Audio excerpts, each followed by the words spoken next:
টানটা কেমন, সুরটা কেমন। সুরটা যদি ভালো হয়, টানটা যদি সুন্দর হয়, তাহলে তো ওয়াজ শুনবো। আর না হলে পিছনে বসি অথবা দাঁড়িয়ে থাকি, অপেক্ষায় থাকি হুজুর ওয়াজটা শুরু করুক, এরপরে দৌড় দিব। ঠিক না ঠিক? অর্থাৎ আমরা এই নিয়তে আসি না দ্বীনি কথা বলা হবে, আল্লাহ আল্লাহ রাসূলের কথা বলা হবে, এই মজলিস থেকে মাহফিল থেকে কিছু আমাকে সবক দেওয়া হবে, সারা বছর আমি এই সবকের আমল করব। অর্থাৎ আমলের নিয়তে আমি এখানে আসি না। এইজন্য উলামায়ে কেরামের হক্কানি কথা, হক কথা বলার পরেও এই কথা দ্বারা আমার হেদায়েত হয় না। 3 নম্বর কারণ হলো কর্তৃপক্ষের দোষ। আলহামদুলিল্লাহ আমার মনে হয় এই দোষটাই কর্তৃপক্ষের নেই। সেটা হলো কর্তৃপক্ষের দোষ থাকে, তাদের নিয়ত থাকে কালেকশন করা। মাহফিলও খুব ভালো হলো, পরের দিন সভাপতি সাহেবকে জিজ্ঞাসা করা হয়, হুজুর আপনাদের ওয়াজ মাহফিল কেমন হয়েছে? সুবিধা হয় নাই। কেন? কালেকশন ভালো হয় নাই। ঠিক না ঠিক? অতএব মাহফিল কর্তৃপক্ষ নিয়ত থেকে কালেকশন, শ্রোতাদের নিয়ত থেকে আওয়াজ শোনা, আর বক্তার নিয়ত থেকে আওয়াজ শোনানো। আল্লাহকে রাজি করার নিয়ত থাকে না, এই জন্য ওয়াজ দ্বারা ফায়দা হয় না। তাহলে আজকের এই মাহফিলটাকে আমরা একটু ব্যতিক্রম বানাইতে পারি কিনা? আজকে আমরা যতক্ষণ দ্বীনি কথা হবে, আমি ওয়াজ করব না। আমি আগে বলছি, যারা ওয়াজ শুনতে আসছেন যে দেখি হুজুরের টানটা কেমন, সুরটা কেমন, এরপরে ভাগবো। যারা এই নিয়তে আসছেন তারা এখনই চলে যেতে পারেন, কারণ আমি আগে আমার ঘুমর ফাঁস করে দিয়েছি, আমি কিছু পারিও না জানিও না।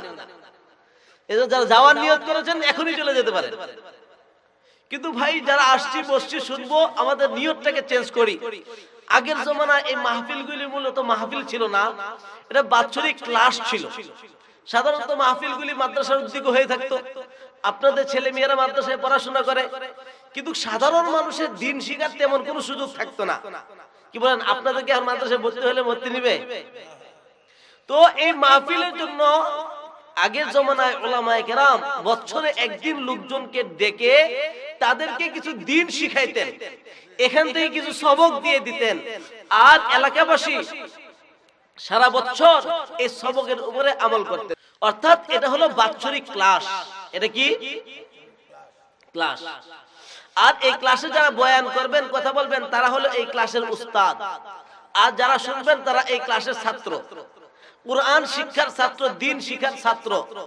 আল্লাহ রাসূল সাল্লাল্লাহু আলাইহি ওয়াসাল্লাম বলেন, তিরমিজি শরীফের হাদিস, যে ব্যক্তি দ্বীন শিখার জন্য, ইলম শিখার জন্য, কুরআন শিখার জন্য সে শুধু বের হলো, নাম লেখাইলো, এই অবস্থায় যদি সে মারা যায়, সাহাল্লাহু তারিকান ফিল জান্নাহ, আল্লাহ পাক তার জন্য জান্নাতের রাস্তা সহজ করে দেন। তাহলে আমরা চাই না মাদ্রাসায় তো ভর্তি হওয়ার সুযোগ নেই, আজকে শুধু রাসূলের এই হাদিসের উপর আমল করে বাৎসরিক মাদ্রাসায় ভর্তি হয়ে যাই, যে আজকে কমপক্ষে এই মাদ্রাসার ছাত্র হয়ে যাব। এই জন্য তৈরি আছি না ভাই? ইনশাআল্লাহ কে কে ছাত্র হইতে তৈরি আছে? ইনশাআল্লাহ আল্লাহ পাক তৌফিক দান করুন। আমি আমার কয়েকটা সবক শোনাবো। আমি আগে বলছি ওয়াজ টাজ পারি না, আমি আমার কয়েকটা সবক শোনাবো। আমরা মুযাকারা করব, আর মুযাকারা একা একা হয় না, উভয় বলতে হয়, যেহেতু ক্লাসের মধ্যে উস্তাদ ছাত্র সবাই মিলে কথা বলতে হয়। এইজন্য আমি কিছু কথা বলবো আর আপনারা বলবেন আমার সাথে সাথে।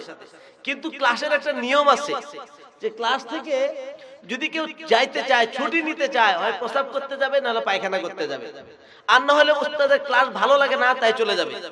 তো ক্লাসের নিয়ম হলো, প্রস্রাব করতে গেলে 1 আঙ্গুল দেখা যেতে হয়, কয় আঙ্গুল? আর পায়খানা করতে গেলে 2 আঙ্গুল দেখাইতে হয়। উস্তাদ যদি আঙ্গুল দেখানোর পর ছুটি দেন তাহলে যাইতে পারে। আর ক্লাস ভালো না লাগলে প্রধান শিক্ষক বরাবর দরখাস্ত লিখতে হয়। আর এই মাহফিলের বাৎসরিক ক্লাসের প্রধান শিক্ষক হন যিনি সভাপতি থাকেন। তাহলে এই 3 কারণে আমরা যাব। তাহলে যদি যেতে হয় তাহলে কয় আঙ্গুল? 1 2 অথবা দরখাস্ত, এছাড়া আমরা যাব না। ঠিক আছে তো ইনশাআল্লাহ? চলুন আমি আপনাদেরকে আজকে কয়েকটা সবক শোনাবো। 1 নাম্বার, আমি আপনাদেরকে হযরত থানবী রাহমাতুল্লাহ আলাইহি একটা কথা দ্বারা আমার আলোচনা শুরু করতে চাই। হযরত আশরাফ আলী থানবী রাহমাতুল্লাহ আলাইহি বলেন, পুরো ইসলামটাকে আমি 2টা শব্দে ব্যক্ত করতে পারবো। বলেন কয়টা শব্দে? কয়টা? সবাইকে কথা বলতে হবে, যেহেতু ছাত্র হওয়ার জন্য হাত উঠাইছেন, হাত উঠাইলে কথা বলতে হবে। আর এখানে আমরা বারবার বলবো এই জন্য যাতে অন্তরে বসে যায়। আর না হলে ওয়াজের সিস্টেম হলো, আমি ওয়াজ করলাম, টান দিলাম, আর আপনারা কি করলেন? জুরাইলেন। পরের দিন বলেন হুজুর কালকে ওয়াজটা হয়েছে এরকম, কি ওয়াজ হয়েছে তা বলতে পারবো না। এই জন্য ক্লাস উভয় কথা বলবো। বলেন কয়টা জিনিস? থানবী রহমাতুল্লাহ আলাইহি বলেন যে দুইটা জিনিস যদি দুইটা শব্দকে আমি পুরা ইসলামকে দুইটা শব্দে ব্যক্ত করতে পারবো, শব্দ দুইটা হলো, একটা হলো হক আর একটা হলো আদায় করা। হক আদায় করা, বলেন কি আদায় করা? বলেন কি আদায় করা? অর্থাৎ অন্য মানুষ আমার কাছে যা পায় সেটা তাকে দিয়ে দেওয়া। অন্য মানুষ আমার কাছে যা পায় সেটা তাকে কি করে দেওয়া? রাসূলুল্লাহ সাল্লাল্লাহু আলাইহি ওয়াসাল্লাম বলেন কাল কিয়ামত দিবসের মধ্যে যে সমস্ত প্রশ্ন হবে সেই প্রশ্নগুলির মধ্যে থেকে একটা প্রশ্ন হবে যে দুনিয়াতে তোমার কাছে যারা যা কিছু পেত, যারা যে অধিকার পেত, তোমরা সেই অধিকার দিয়ে আসছো কিনা। কি প্রশ্ন করা হবে? বলেন না, কি প্রশ্ন করা হবে? অর্থাৎ তোমাদের কাছে মানুষ যে যা পাইতো সেটা দিয়ে আসছো কিনা, অর্থাৎ অধিকার আদায় করে আসছো কিনা, হক দিয়ে আসছো কিনা। এই প্রশ্ন করা হবে না যে তোমরা হকটা আদায় করছো কিনা। তাহলে কি প্রশ্ন করা হবে? বলেন এটা ক্লাস তো, মাহফিল না। বড় বড় উলামায়ে কেরাম আছেন, ওনারা ওয়াজ করবেন। আমার এই সময়টা আমরা ক্লাস, আর ক্লাসের মধ্যে কি হয় না একটু দুবই কথা বলতে হয়। তাহলে কিয়ামতে কি প্রশ্ন করা হবে? হক দিয়ে আসছো কিনা। কিন্তু বর্তমান আমাদের দেশের অবস্থা, আমরা কেউ হক দেওয়ার ধান্দায় নাই, নেওয়ার ধান্দার মধ্যে আছি। আমরা সবাই অধিকার নিতে চাই। সন্তান সে চায় আমার বাপের কাছে যে অধিকার পায় সেটা নিতে চায়, স্ত্রী স্বামীর কাছ থেকে অধিকার নিতে চায়, স্বামী স্ত্রীর কাছ থেকে অধিকার নিতে চায়, প্রজারা রাজার কাছ থেকে অধিকার আদায় করতে চায়, কিন্তু কেউ অধিকার দিতে চায় না, হক আদায় করতে কেউ চায় না। কিন্তু আল্লাহ পাক এটা প্রশ্ন করবেন না তুমি হক আদায় করে আনছিলা কিনা, এটা প্রশ্ন করবেন যার হক যেটা প্রাপ্য ছিল সেটা তুমি দিয়ে আসছো কিনা। তাহলে কি প্রশ্ন হবে? তাহলে আমার সন্তানের হক আমি দিলাম কিনা, আমার বোনের হক ওয়ারিশ পায়, আমার সম্পদ পায়, বাপ মার সম্পদ রেখে গিয়েছিল, বোনের ওয়ারিশটা দিলাম না, এখন আমাকে কাল কিয়ামতের দিন এটা প্রশ্ন করা হবে তোমার বোনের ওয়ারিশ তুমি দিয়েছিলে কিনা। বোনকে এই কথা জিজ্ঞাসা করা হবে না তুমি ভাইয়ের কাছে ওয়ারিশ আনছিলা কিনা। কি জিজ্ঞাসা করা হবে? ওয়ারিশ দিয়েছিলা কিনা, হক আদায় করেছিলা কিনা। আমি এই ক্ষেত্রে আপনাদেরকে একটা ঘটনা শোনাই।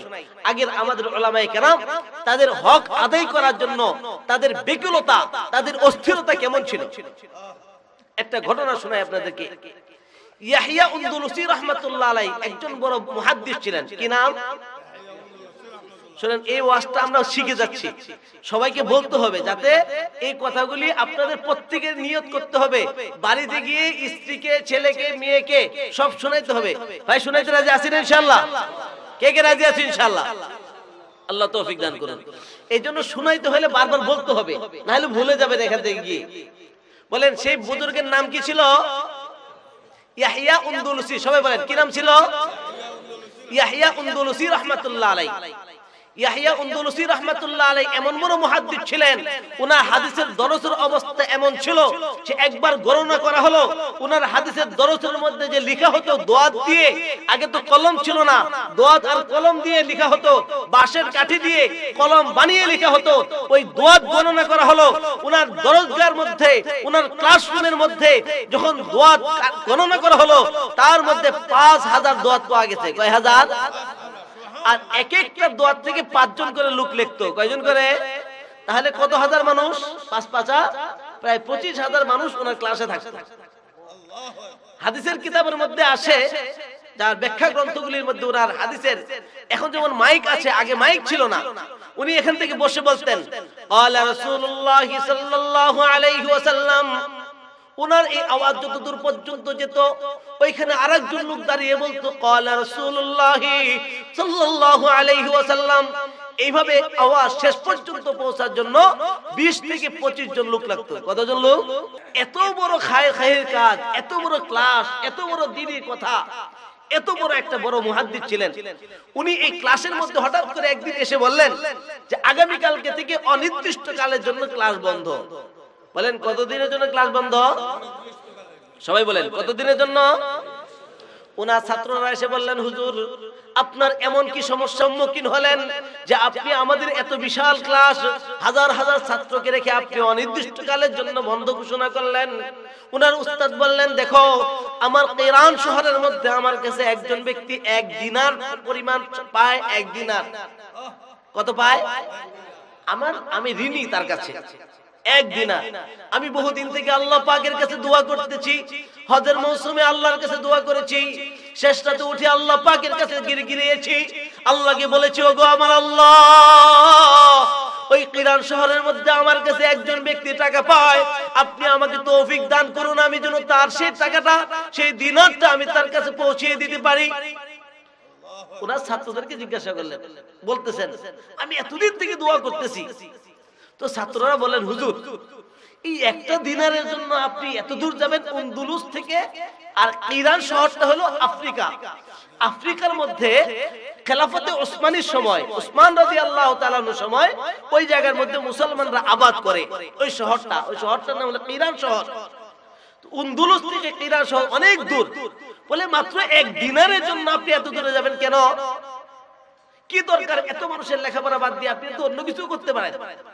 তখন উনি বললেন যে দেখো, আমি আমার হযরত আব্দুল্লাহ ইবনে আব্বাস রাদিয়াল্লাহু তাআলা আনহু হইতে বর্ণিত একটি হাদিস শুনেছি। আব্দুল্লাহ ইবনে মাসউদ রাদিয়াল্লাহু তাআলা আনহু বলেন, রাসূল সাল্লাল্লাহু আলাইহি ওয়াসাল্লাম বলেছেন, কোন ব্যক্তি যদি কারো কাছে 1 দিনার পায়, কয় দিনার?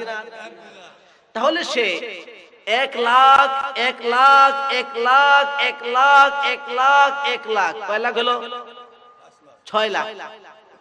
অর্থাৎ উনি একবারই বলতে পারতেন 6 লাখ। 6 লাখ না বলে কি বললেন? 1 লাখ 1 লাখ আলাদা আলাদা করে বললেন যে 6 লাখের কথা।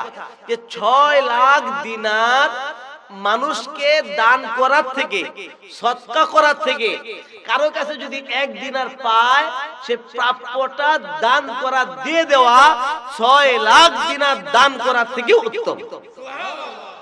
কি হাদিসটা? কারো কাছে যদি কেউ মনে করেন, এটা আমাদের পরিভাষায় যদি আমরা বুঝি, কারো কাছে 1 টাকা পাইলো, উনি আমার কাছে 1টা টাকা পায়, তো এটা প্রাপ্য, উনি আমার হকদার, এই হকটা তাকে দিয়ে দেওয়া এটা আমার অধিকার, এটা আমার দায়িত্ব। যে রাসূল সাল্লাল্লাহু আলাইহি ওয়াসাল্লাম বলেন যে 6 লক্ষ টাকা মানুষকে দান করে দেওয়ার থেকে ইনি যে আমার কাছে 1টা টাকা পায়, এই 1টা টাকা দিয়ে দেওয়া তার থেকে উত্তম, হক আদায় করা। এজন্য এবার আমি চিন্তা করি, আমি কত মানুষের হক নষ্ট করেছি, আমার বাপের হক নষ্ট করেছি, সন্তানের হক নষ্ট করেছি, আমার প্রতিবেশীর হক নষ্ট করেছি। কাল রাসূলুল্লাহ সাল্লাল্লাহু আলাইহি ওয়াসাল্লাম একটা হাদিস শুনলাম, তাহলে আমরা কোনটা করব? তাহলে আমাদের কাছে যে যা পায় সেটা দেওয়া দরকার আছে কিনা? তাহলে একটা হাদিস শুনলাম, এটা শুনলে হবে না, শিখতে হবে, কারণ এটা আবার যে বলতে হবে, কারণ এটা তো ক্লাস, এটা ওয়াজ না। ওয়াজের মধ্যে শুধু শোনা হয়, আর ক্লাসের মধ্যে কি হয়? শিখা হয়। শিখা আর শোনার মধ্যে পার্থক্য আছে। 2 নাম্বার জিনিস, 2টা আর একটা হাদিস শুনে আপনাদেরকে। রাসূল আকা সাল্লাল্লাহু আলাইহি ওয়াসাল্লাম বলেন, একদিন সাহাবায়ে কেরাম রিদওয়ানুল্লাহি আলাইহিম আজমাইন বসা, সাহাবায়ে কেরাম রিদওয়ানুল্লাহি আলাইহিম আজমাইনকে উদ্দেশ্য করে বললেন, ওগো আমার সাহাবা, ওগো আমার প্রেমের মহব্বতের সাহাবায়ে কেরাম, তোমরা কি জানো ফকিরকে, ভিক্ষুককে, গরিবকে, মিসকিনকে? তো সাহাবায়ে কেরাম বললেন, ইয়া রাসূলুল্লাহ, গরিব তো হলো সে যার হাত নাই, পাও নাই, টাকা নাই, পয়সা নাই, গরিব মানুষ, তারাই হলো গরিব। তো রাসূল সাল্লাল্লাহু আলাইহি ওয়াসাল্লাম বলে যে না, তারা গরিব না, প্রকৃতপক্ষে গরিব হলো তারা যারা নাকি কাল কিয়ামতের দিন অনেক নামাজি, অনেক নামাজ তার কাছে আছে, অনেক তাহাজ্জুদ গুজার, অনেক তাহাজ্জুদ তার কাছে জমা আছে, অনেক রোজা তার কাছে জমা আছে, অনেক সাদাকাত তার কাছে জমা আছে, অর্থাৎ দুনিয়াতে অনেক তাসবিহাত তার কাছে জমা আছে, অনেক ইবাদত গুজার বান্দা। কিন্তু কাল কিয়ামত দিবসের মধ্যে যখন নাকি হিসাব নিকাশ নেওয়া হবে, তখন সে দুনিয়াতে মানুষের হক নষ্ট করেছিল, সে দুনিয়াতে মানুষের যে প্রাপ্য ছিল সে প্রাপ্য দেয়নি, কিন্তু অনেক নামাজ পড়েছে, অনেক তাহাজ্জুদ করেছে, উমরার পর উমরা করেছে, হজের পর হজ করেছে, অনেক বক্তা ওয়াজ করেছে, এখানে বয়ান করেছে, মাওলানা সাহেব ছিল, মুফতি সাহেব ছিল, মনে বুজুর্গ ছিল, কিন্তু সে মানুষের হক আদায় করে নাই। কিয়ামতের দিন এসে বলবে, আল্লাহ আমি ওনার কাছে এই পাইতাম, আরেকজন বলবে আল্লাহ, বোনেরা এসে বলবে আল্লাহ আমি সম্পদ পাইতাম, আরেকজন এসে বলবে আমি 500 টাকা পাইতাম, আরেকজন এসে বলবে আমি এই জিনিস পাইতাম। তো আল্লাহ তাআলা বলবেন কি, ঠিক আছে তার সব তুমি নিয়ে নাও, এটা বিনিময়ে সব কি করো। মনে করেন এই যার কাছে অনেক সব ছিল, দিতে থাকবে দিতে থাকবে, আস্তে আস্তে এক পর্যায়ে সে ফকির, তার সব শেষ হয়ে যাবে। কি শেষ হয়ে যাবে? এত নামাজ রোজা সব শেষ। বলবে এরপরে কিছু লোক থাকবে মামলা নিয়ে, আল্লাহ আমি তো পাই, আমি কি করব? ঠিক আছে তার গুনাহের মাথায় নাও, কে নিয়ে নাও, পাপগুলি যেটা তার ছিল ওটা তাকে কমায় দেওয়া হবে, আমার তার যিনি ফকির তাকে দিয়ে দেওয়া হবে। বলে এই লোকটাই হলো সবচেয়ে বড় মিসকিন,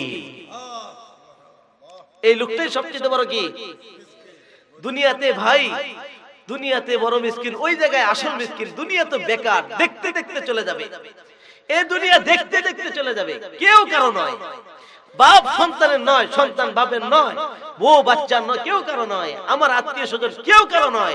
আমার যদি কেউ থাকে তিনি আছেন আল্লাহ। কে আছেন? এর জন্য ভাব কার সাথে জমাইতে হবে, সম্পর্ক কার সাথে করতে হবে? আল্লাহ পাকের সাথে। প্রেম প্রীতি ভালোবাসা কার সাথে করতে হবে? আল্লাহ সুবহানাহু ওয়া তাআলার সাথে। একটা ঘটনা শুনাইলাম, দুইটা হাদিস শুনাইলাম, তাহলে মানুষের হক আদায়, তাহলে আমরা হক আদায় করব তো। আল্লাহ রাব্বুল আলামিন কোরআনে হাকিমের মধ্যে সর্বপ্রথম হকের কথা বলছেন আল্লাহ পাকের, আল্লাহ এবং আল্লাহ রাসূলের। আল্লাহর হক কি? আল্লাহ বলেন ওয়া কাদা রাব্বুকা আল্লা তা'বুদু ইল্লা ইয়্যাহু ওয়া বিল ওয়ালিদাইনি ইহসানা। ও দুনিয়ার মানুষ তোমরা জেনে রাখো, তোমার আল্লাহ তোমার মাওলা ফয়সালা করে দিয়েছেন, আল্লাহকে বাদ দিয়ে আর কারো সামনে তুমি মাথা নত করতে পারবে না। আল্লাহকে বাদ দিয়ে আর কারো সামনে তুমি মাথা নত করতে পারবে না। আল্লাহকে বাদ দিয়ে আর কাউকে তুমি ইলাহ বলে রাখতে পারবে না। আল্লাহকে বাদ দিয়ে আর কারো সামনে তুমি চাইতে পারবে না। ওয়া কাদা রাব্বুকা আল্লা তা'বুদু ইল্লা ইয়্যাহু ওয়া বিল ওয়ালিদাইনি ইহসানা। তোমার আল্লাহ ফয়সালা করেছেন ইবাদত বন্দেগী কার করবে? তাহলে মাথাটা ঠেকাবো কার? কার সামনে? কার সামনে? আমরা কার সামনে ঠেকাই? আসলে দেখেন আল্লাহ বলেন ইবাদত কার করতে হবে? মালিক কে? হিন্দুদের মালিকের নাম কি? খ্রিস্টানদের মালিকের নাম কি? হিন্দুদের? মুসলমানদের? তার মানে মুসলমানদের আল্লাহ, হিন্দুদের ভগবান, খ্রিস্টানদের গড, তাই না?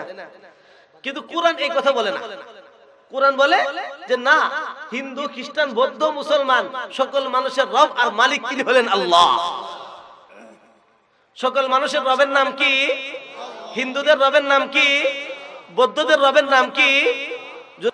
হিন্দুরা বলবে কোরআন মানি না, খ্রিস্টানরা বলবে কোরআন মানি না, কিন্তু রব তো উনি, প্রমাণ কি? হিন্দুরা বলবে কোরআন মানি না, অমুসলিমরা বলবে কোরআন মানি না। কিভাবে বলবো? প্রমাণ কি? তারা যদি কোরআন না মানে এরপরেও মানতে হবে যে কোরআন আল্লাহ হলে তাদের রব। প্রমাণ আমরা প্রায় সময় দেখি গোশতের টুকরার মধ্যে কুদরতি ভাবে লেখা থাকে আল্লাহ। শুনছেন কিনা? গোশতের টুকরার মধ্যে কি লেখা থাকে? গাছের পাতার মধ্যে কুদরতি ভাবে লেখা থাকে আল্লাহ। কাকে ডাকে আল্লাহ? মুরগিটাকে আল্লাহ, সিংহটাকে আল্লাহ। কিন্তু আমরা কোনোদিন শুনি নাই কুদরতি ভাবে গোশতের টুকরার মধ্যে লেখা আছে ভগবান। শুনছেন নি? আমার বাসাতে কয়েকদিন আগে এর সময় একটা গোশতের টুকরার মধ্যে স্পষ্ট আল্লাহ লেখা পাওয়া গেছে। তাহলে বোঝা গেল ওই মালিকের নাম কি? ওই মালিকের নাম ভগবান নয়, ওই মালিকের নাম ঈশ্বর নয়, ওই মালিকের নাম গড নয়, ওই মালিকের নাম আল্লাহ। এবার ইবাদত বন্দেগী কার করতে হবে? ইবাদত বন্দেগী কার করতে হবে? এবার হিন্দু ভাইরা বলতে পারে হুজুর আমি গোশতের টুকরার মধ্যে আল্লাহ লেখা দেখি নাই। খ্রিস্টানরা বলতে পারে হুজুর কাকে আল্লাহ আল্লাহ বলে ডাকতে শুনি নাই, মুরুখকে আল্লাহ আল্লাহ বলে ডাকতে শুনি নাই, অতএব এগুলি বিশ্বাস করি না। বলতে পারে না? না পারে? তা আমরা বলবো আল্লাহ পাক বলেন ও আমার বান্দা তুমি যদি এগুলি বিশ্বাস না করো এরপরে তোমাকে মানতে হবে তোমার মালিক হলো কে? প্রমাণ হাতের মধ্যে আল্লাহ লিখে দিয়েছেন, হাতের মধ্যে আল্লাহ কি লিখে দিচ্ছেন? কেমনে? আলিফ লাম লাম হা। বুঝতে অসুবিধা হচ্ছে, আমি লিখে দেখে একটা কাগজ দেন। কিছু লেখা আছে, বলেন তো কি হলো? দেখা যায় না মানে শেষ পর্যন্ত দেখা যায়। এই যে আলিফ, এই যে লাম লাম হা, এখন দেখা যায়। তাহলে কি হলো? কিসের মধ্যে? হাতের মধ্যে। এই কথা কি কেউ অবিশ্বাস করতে পারবে? যদি এটা অবিশ্বাস করতে, আঙ্গুল করে কি করতে হবে? কাটতে হবে। আল্লাহ পাকের সিফতি নাম কয়টি? গোস্তের টুকরার মধ্যে লেখা থাকে আল্লাহ, হাতের মধ্যে লেখা থাকে আল্লাহ, বিভিন্ন জায়গার মধ্যে লেখা থাকে আল্লাহ। এই জন্য মালিকের নাম কি? আল্লাহ পাকের সিফতি নাম কয়টি? এই দেখেন, ডান হাতে এক, আরবিতে সোজা যেটা থাকে এক, আর এটা যেমন থাকে এটা হলো ৮ আরবিতে। এটা দেখেন এক, এরপর হলো ৮, ১ 10 ৮ কত হয়? 18, ১ 10 ৮ 18। আর বাম হাতে হলো আগে ৮ এরপরে ১, ৮ 10 ১ আরবিতে ৮১ আর 18 কে যোগ দিলে যোগফল কত হয়? আল্লাহ পাকের সিফতি নাম কয়টি? কয়টি? ৯৯টি। তাহলে বুঝা গেল মালিক কয়জন। তাহলে পূজা ইবাদত কয়জনে করতে হবে? আল্লাহ বলেন ওয়াকাদা রাব্বুকা। ১ নম্বর হকের কথা বলতেছিলাম, যে ১ নম্বর হক হলো আল্লাহ পাকের ইবাদত করা, বান্দিগি আর দাসত্ব শুধু করতে হবে কার? ওয়াকাদা রাব্বুকা আল্লা তা'বুদু ইল্লা ইয়া। ও দুনিয়ার মানুষেরা, তোমরা জেনে রাখো, তোমার আল্লাহ, তোমার মাওলা ফয়সালা করে রেখেছেন, আল্লাহকে বাদ দিয়ে আর কারো সামনে তুমি মাথা নত করবে না, আল্লাহকে বাদ দিয়ে আর কাউকে তোমরা ডাকবে না। কিন্তু আমরা ডাকি কিনা?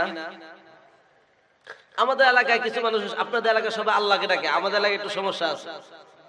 আমাদের এলাকায় মুসলমানরা, হিন্দুরা পূজা করে দুর্গা, আর মুসলমানরা পূজা করে দরগা। দুর্গা আর দরগার মধ্যে তেমন কোনো পার্থক্য নেই, মাত্র 2টা পার্থক্য। কয়টা বলেন? কয়টা? সবাইকে বলতে হবে কয়টা? একটা হলো ভাষাগত পার্থক্য, দয় রুসুকা দু গয়রে ফাকার গা। কি হলো? রুসুকাটা কেটে দেন, তাহলে কি হবে? দরগা। আর এটা হলো কাঠামোগত পার্থক্য, হিন্দুদের দুর্গা দাঁড়ায় থাকে আর মুসলমানদের দরগা শুয়ে থাকে, আর কোনো পার্থক্য নাই। হিন্দুরা যখন নাকি দুর্গার কাছে যায়, কিছু মিষ্টি, কিছু ধান, কিছু বাতি, আগরবাতি, মোমবাতি, প্রসাদ নিয়ে তার কাছে যায়। এই প্রসাদগুলি নিয়ে যখন নাকি যায়, এবার দরগার দরবারে যায়, এগুলি ফেলে দিয়ে মাথাটা দরগার দিকে দিয়ে ডাক দেয়, বলে মা, ও মা দুর্গা, তুমি শক্তির দেবী, তুমি আমাকে শক্তি দাও, এই দাও সেই দাও, চাই না চায়। এবার যখন নাকি ওইটা থেকে বের হয়ে যায়, নিতুম্বা দুর্গার দিকে দেয় না, পিছনের দিকে বের হয়ে যায়। ঠিক দরগাওয়ালা যখন নাকি দরগার কাছে যায়, হিন্দুরা নিয়ে কিছু প্রসাদ, এবার মুসলমানরা নিয়ে যায় তবারক। ঠিক না? ঠিক। এবার হিন্দুরা যখন নাকি যে স্টাইলে যায়, মুসলমানরা ওই স্টাইলে যায়। তারা বাবার দরবারে যায়, মাথাটা ঠেকায় বলে বাবা। মা ডাকা শেষ, বাকি রইল কি? হিন্দুরা মা ডাকে ফেলেছে, বাকি রইল কি? এবার ডাক দেয়, বলে বাবা, দয়াল বাবা, অমুক বাবা, আমার সন্তান হয় না, একটা সন্তান দিয়ে দাও, আমার সম্পদ বাড়াইয়া দাও, অমুকের সাথে আমার মামলা মুকদ্দমা আছে, আমার মামলাটা আমার পক্ষে দিয়ে দাও। চায় না চায়? আল্লাহ পাক বলেন, এই দুর্গাওয়ালা দরগাওয়ালা উভয়দের সম্পর্কে আল্লাহ পাক বলেন, ইন্নাল্লাযীনা তা'বুদুনা মিন দুনিল্লাহ ইবাদুন আমসালুকুম। আরে তোমরা মওলাই পাককে বাদ দিয়ে যাদেরকে তোমরা ইবাদত করো, যাদেরকে তোমরা পূজা করো, ইবাদুন আমসালুকুম, তারা তোমাদের মতোই মানুষ, তারা তোমাদের কোনো উপকার করতে পারে না, তারা তোমাদের কোনো ক্ষতিও করতে পারে না। এই জন্য ইবাদত বন্দেগী কার করতে হবে? 1 নাম্বার হক, আল্লাহর সাথে শিরিক করা যাবে না, আল্লাহর সাথে অংশীদার করা যাবে না, আল্লাহর সাথে অন্য কাউকে তার ক্ষমতা, তার সমকক্ষ ভাবা। 2 নাম্বার হক হলো ওয়াবিল ওয়ালিদাইনি ইহসানা, বাপ মার ইহসান, ওয়াবিল ওয়ালিদাইনি ইহসানা, পিতা মাতার সাথে সদ্ব্যবহার করা। কার সাথে? কিন্তু সবচেয়ে দুর্ব্যবহার করি বাপ্পার সাথে, সবচেয়ে দুর্ব্যবহার। ফকিগণ ফিকহের কিতাবের মধ্যে আছে এই আয়াতের ব্যাখ্যায় ফকিগণ বলেন যে বাপ মা পিতা মাতার সাথে কথা বলার ক্ষেত্রে বাপের কথা থেকে সন্তানের কথা যদি উঁচু হয়ে যায়, অর্থাৎ বাপের থেকে একটু ধমক দিয়েও বাপের সাথে কথা বলে, তাহলে সঙ্গে সঙ্গে সে কবিরা গুনাহ করে ফেলবে। তাই বাপের সাথে ধমক দেওয়া এটা কি গুনাহ? কবিরা গুনাহ। ওয়াবিল ওয়ালিদাইনি ইহসানা, আল্লাহ পাকের হক, এরপর আল্লাহ রাসূলের হক। আল্লাহ রাসূলের হক কি? আল্লাহ রাসূলের হক হলো আল্লাহ রাসূল সাল্লাল্লাহু আলাইহি ওয়াসাল্লাম আমাদেরকে যে দায়িত্ব দিয়ে গিয়েছেন, যে কাজ করতে বলে গেছেন, সেই কাজগুলি করা। রাসূলের বড় কাজ ছিল দাওয়াত। উনি সারা জীবন যেই জন্য নিজের জীবনকে স্থির করেছেন, আল্লাহ পাক আয়াত নাযিল করেছেন, লাআল্লাকা বাখিউন নাফসাক, মনে হয় আপনার জীবনকে আপনি ধ্বংস করে দিবেন। কেন তারা মুসলমান হচ্ছে না, কেন তারা ঈমান আনছে না? এই অমুসলিম ভাইরা তারা চিরস্থায়ী জাহান্নামে যাবে। এই জাহান্নাম থেকে বাঁচানোর জন্য বেকুল হওয়া, অস্থির হওয়া। আর অস্থিরতা একটা সুন্নাত। অন্যের জন্য, উম্মতের জন্য দরদ ব্যথা, এটা রাসূলের কি একটা সুন্নাত। অমুসলিমদের নাম ধরে ধরে কাদা ডাকা, এটাও রাসূলের একটা সুন্নাত। আমরা সেই রাসূলের উম্মত হয়ে সেই রাসূল সাল্লাল্লাহু আলাইহি ওয়াসাল্লাম আমাদেরকে যে দায়িত্ব দিয়ে গেলেন বিদায় হজের মধ্যে, আল্লাহ রাব্বুল আলামিন বলেন, ইয়া আইয়ুহার রাসূল বাল্লিগ মা উনজিলা ইলাইক, আপনি পৌঁছিয়ে দিন আপনার কাছে যা অবতীর্ণ করা হয়েছে। ফা ইন লাম তাফআল ফামা বাল্লাগতা রিসালাতা, আপনি যদি এই দায়িত্ব না পৌঁছান অমুসলিমদের কাছে, যাদের কাছে ঈমান নেই, যাদের কাছে ইসলাম নেই, যাদের কাছে কুরআন নেই, তাদের কাছে দ্বীন পৌঁছিয়ে দিন। এটা যদি না পৌঁছান ফামা বাল্লাগতা রিসালাতা, তাহলে আপনি রিসালাতের দায়িত্ব আদায় করলেন না। বিদায় হজের দিন এটা সাক্ষী রাখলেন। কি সাক্ষী? যে এই কাজ সাহাবায়ে কেরামকে ডেকে ওই বিদায় হজের সময় আরাফার ময়দানে সেখানে ডেকে বললেন, আল্লাহ হাল বাল্লাগতু, ও আমার সাহাবায়ে কেরাম, আমাকে যে আল্লাহ পাক তাবলীগের দাওয়াতের যে নির্দেশ দিয়েছিলেন, আল্লাহ হাল বাল্লাগতু, আমি কি আমার দায়িত্ব তোমাদের কাছে পৌঁছে দিতে পেরেছি?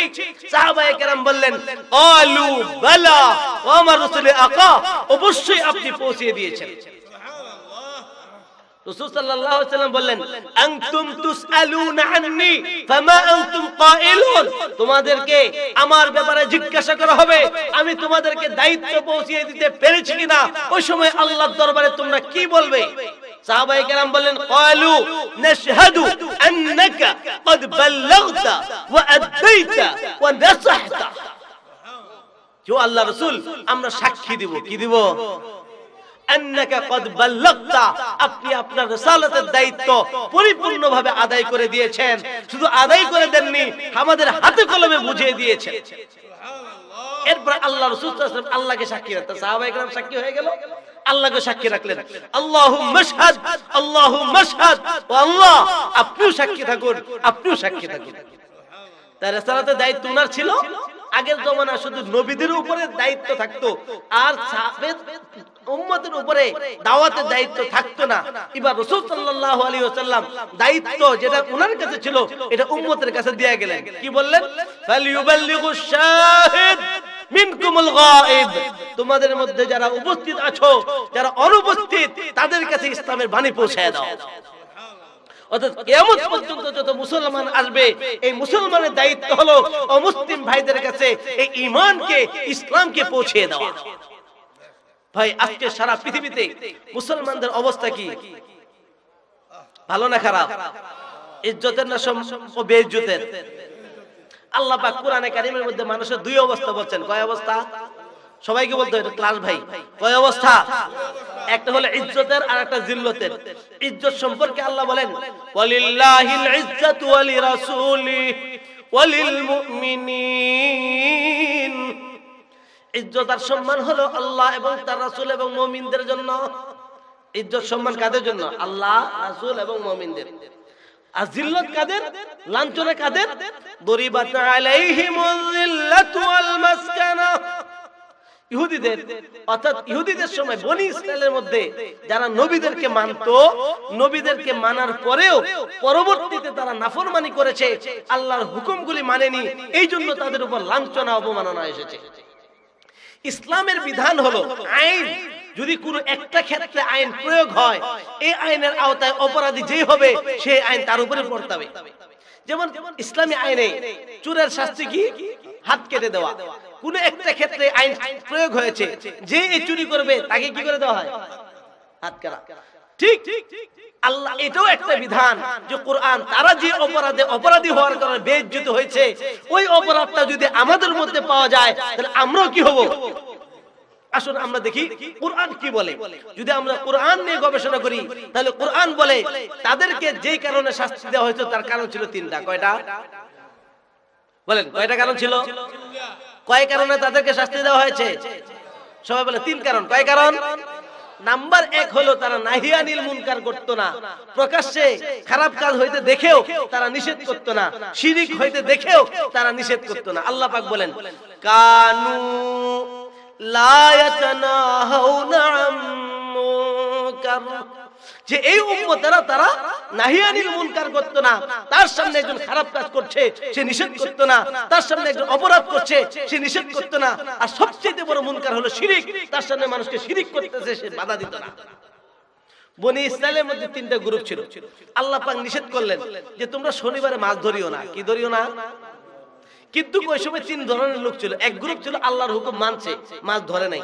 আরেক গ্রুপ ছিল যারা মানে নাই, অর্থাৎ মাছ ধরেছে। আরেক গ্রুপ ছিল যারা নাহিয়ানিল মুনকার করেছে, অর্থাৎ নিষেধ করেছে, এই ভাইরা করা যাবে না। এই তিন গ্রুপের মধ্যে দুই গ্রুপকে আল্লাহ ধ্বংস করে দিয়েছেন, এক গ্রুপকে নাজাত দিয়েছেন। যেই গ্রুপ অন্যায় করেছে, আরেক গ্রুপ যারা ছিল যারা চাচা আপন জীবন বাঁচা, অর্থাৎ নিজে বেঁচে ছিল আরেকজনকে না করে নাই, এই গ্রুপ এবং যারা অন্যায় করেছে উভয় গ্রুপকে আল্লাহ কি করে দিয়েছেন? আর বাঁচাইছেন কাদেরকে? যারা নাহিয়ানিল মুনকার করেছে।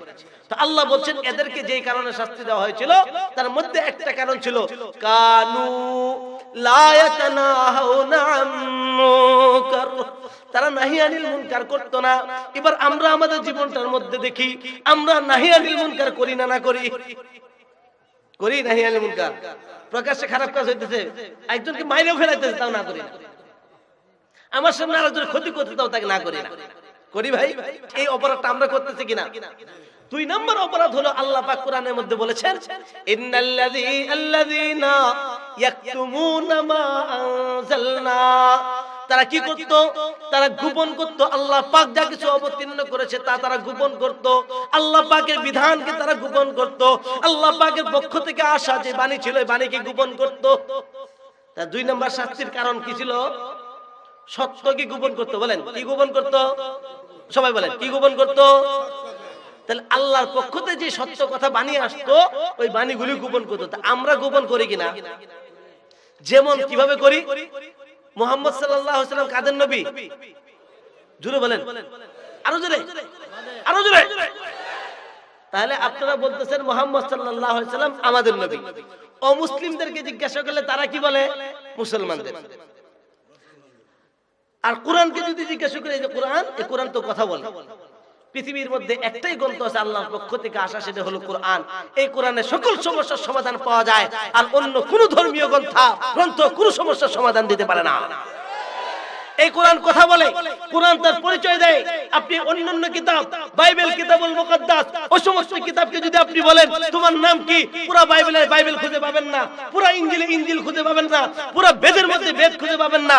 কোরআনকে যদি জিজ্ঞাসা করেন ও কোরআন তোমার নাম কি, তাহলে কোরআন বলে বাল হুয়া কুরআনুম মাজিদ, আমার নাম হলো কোরআনে মাজিদ। যদি বলেন কোরআন তোমার বাড়ি কোথায়, বলে ফি লাউহিল মাহফুজ, আমি লৌহে মাহফুজে আমার বাড়ি। বলে কবে আসছো, বলে শাহরু রমাদান আল্লাযী উনজিলা ফীহিল কুরআন, রমজান মাসে আসছি। বলে কেন আসছো, হুদাল লিন্নাস, মানুষের হেদায়েতের জন্য আসছি। আপনি যে কোনো প্রশ্ন করেন, যদি কোরআনকে প্রশ্ন করেন ও কোরআন তুমি বলো আমি তো একজন কৃষক মানুষ, আমি কৃষি কাজ করতে গিয়ে ধান কাটতে হবে, এই ধানটা আমি কোন স্টাইলে কাটবো, ধানটা আমি কোন সিস্টেমে কাটবো, এই কোরআনকে জিজ্ঞাসা করে তার উত্তরও কোরআন বলে দেবে। এই যে এবার এই কোরআনকে যদি আমরা জিজ্ঞাসা করি তুমি বলো মুহাম্মদ সাল্লাল্লাহু আলাইহি ওয়াসাল্লাম কাদের নবী, তাহলে কোরআন বলে কুল ইয়া আইয়ুহান নাস, ইন্নী রাসূলুল্লাহি ইলাইকুম জামিআ। ও আল্লাহর রাসূল সাল্লাল্লাহু আলাইহি ওয়াসাল্লাম, আপনি মানুষদেরকে বলে দিন কিয়ামত পর্যন্ত আনেওয়ালা যত মানুষ আসবে আমি সকল মানুষের নবী। তাহলে মুহাম্মদ সাল্লাল্লাহু আলাইহি ওয়াসাল্লাম কাদের নবী? হিন্দুরা মানুষ কিনা? এই খ্রিস্টানরা মানুষ কিনা? মানুষ। ঈশ্বরগঞ্জ, এই ঈশ্বরগঞ্জের হিন্দুরা মনে হয় মানুষ না। সন্দেহ আছে, সন্দেহ না থাকলে তো সবাই বলতেন। কি বলে মানুষ কিনা? আল্লাহ বলতেছেন কোরআনের মধ্যে, আল্লাহ নাজিল করেছেন মুহাম্মদ সাল্লাল্লাহু আলাইহি ওয়াসাল্লাম সকল মানুষের, আর আমরা বলি আমাদের। দেওয়া যাবে না। তাহলে একটা সত্য কথা আমরা গোপন করে রাখলাম কিনা? কি বলেন? সত্য কথাটা তাদের আল্লাহর পক্ষ থেকে যা আসে এটা সবার জন্য সমান হয়, এটা কারো আমার আর তোমার হয় না। আল্লাহর পক্ষ থেকে যা আসে এটা সবার, আল্লাহর বান্দা সবার জন্য কি হয়? সমান হয়। বৃষ্টি যেটা আসে সবার জন্য, ধান ভাগ থাকে নাকি? এটা মুসলমানদের, খ্রিস্টানদের পানি ভাগ থাকে, বাতাস ভাগ থাকে, সূর্য ভাগ থাকে, আল্লাহ পাকের যত নিয়ামত থাকে সকল নিয়ামত সকলের জন্য সমান হয়। ঠিক আল্লাহর পক্ষ থেকে নবী আসছেন, এই নবী সবার জন্য সমান হবে। ঠিক না বেঠিক? তাহলে এই নবী সত্য জিনিসটা আমরা গোপন করলাম কিনা? কি বলেন, গোপন করেছি কিনা? আরেকটা জিনিস আমরা গোপন করি, সেই গোপন যেটা করি সেটা হলো কোরআন শরীফ কাদের কিতাব?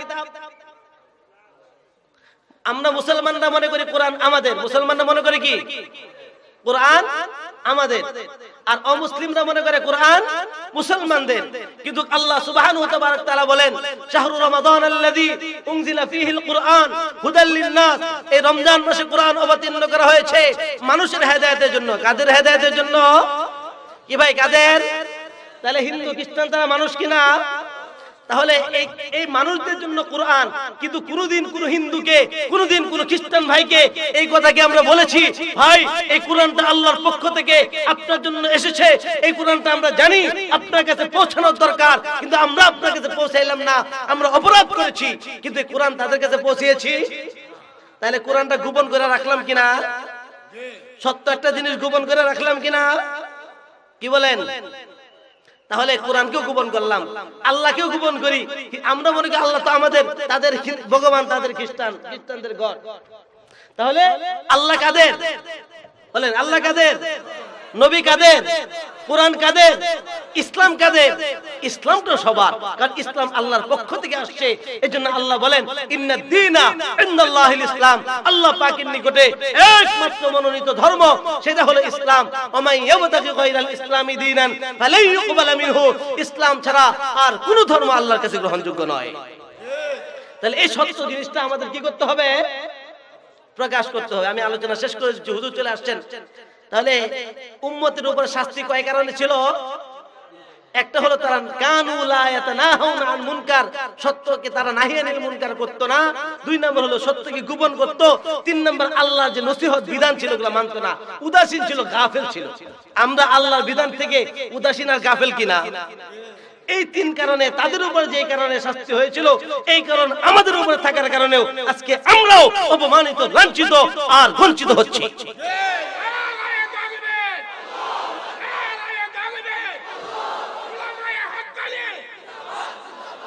তাহলে এই শাস্তি থেকে বাঁচার দরকার আছে কিনা? তাহলে ওদের উপরে যে এসে পুরো উম্মতের অবস্থা কি? সম্মানের না বেইজ্জতের? বেইজ্জত যেটা, এটা কি আল্লাহর নিয়ামত না আল্লাহর শাস্তি? আল্লাহর শাস্তি। এখন এই শাস্তিটা কয় প্রকার আমি ওই বিষয়ে যাচ্ছি না, কোরআনে এটা আবার 3 প্রকার বলে, ওইটা আমি আর যাচ্ছি না। তবে এই শাস্তি থেকে বাঁচার উপায় কি? এটা বাঁচার উপায় আল্লাহ পাক কোরআনে কারীমের মধ্যে বলেন, ইন্নাল্লাযীনা তাবু, যা অপরাধ করেছে তওবা করতে হবে। কি করতে হবে? বলেন কি করতে হবে? ওয়া আসলিহু, এবং ভুল ভ্রান্তি হয়েছে ঠিক করে ফেলতে হবে, অর্থাৎ শুধরায় যেতে হবে, ইসলাহ হতে হবে। ওয়া বায়ানু, যেটা গোপন করে রাখছিলাম এটা বয়ান করে দিতে হবে, মানুষকে দিয়ে দিতে হবে। তাহলে সত্য ইসলাম যেটা, দেখুন আমরা অমুসলিমদেরকে দাওয়াত দেওয়ার ক্ষেত্রে মনে করি আমার ইসলামটা তাকে দিচ্ছি, এটা ভুল। আসলে তারটা তাকে দিচ্ছি, তারটা আমার কাছে ছিল, এটা আমি তার কাছে পৌঁছে দিচ্ছি, আমার দায়িত্ব তার, আমারও তার কাছে দিয়ে দিচ্ছি। চলুন তাহলে এই 3টা কাজ করা যাবে তো ভাই? কি করতে হবে? তওবা। এই দাওয়াত যেটা গোপন করছে এটা কি করতে হবে? তাহলে এই অমুসলিম ভাইদের কাছে ইসলামের দাওয়াত এটা পৌঁছে দিতে রাজি আছি তো ইনশাআল্লাহ? কে কে তৈরি আছে ইনশাআল্লাহ? আল্লাহ পাক তৌফিক দান করুন। এখন একটা প্রশ্ন করব, যারা জানেন তারা হাত উঠাবেন, যারা জানেন না তারা হাত উঠাবেন না। আর যারা হাত উঠাবেন তাদেরকে জিজ্ঞাসা করব, আবার হাত উঠানোর সময় বলে দিয়েন না, তাহলে নকল হয়ে যাবে। প্রশ্নটা হলো, আমি একজন মুসলমান হিসাবে 24 ঘন্টা আমার উপরে আল্লাহর পক্ষ থেকে কয়টা জিনিস, কি কি জিনিস ফরজ? আর একটু সহজ করে দিই, দাইমি ফরজ, সবসময়ের জন্য দাইমি ফরজ কয়টা, কি কি? যারা জানেন তারা হাত উঠান, যারা জানেন না হাত উঠাবেন না। যারা হাত উঠাবেন তাদেরকে জিজ্ঞাসা করব। কারা জিজ্ঞাসা করা যায়? নকল হয়ে যাবে, নকল। তারপরে দেখেন হাত কিন্তু অল্প কয়েকটা উঠেছে, তুলনামূলক হাত কম না বেশি হুজুর? তার মানে হলো অধিকাংশ মানুষ এটা জানে না।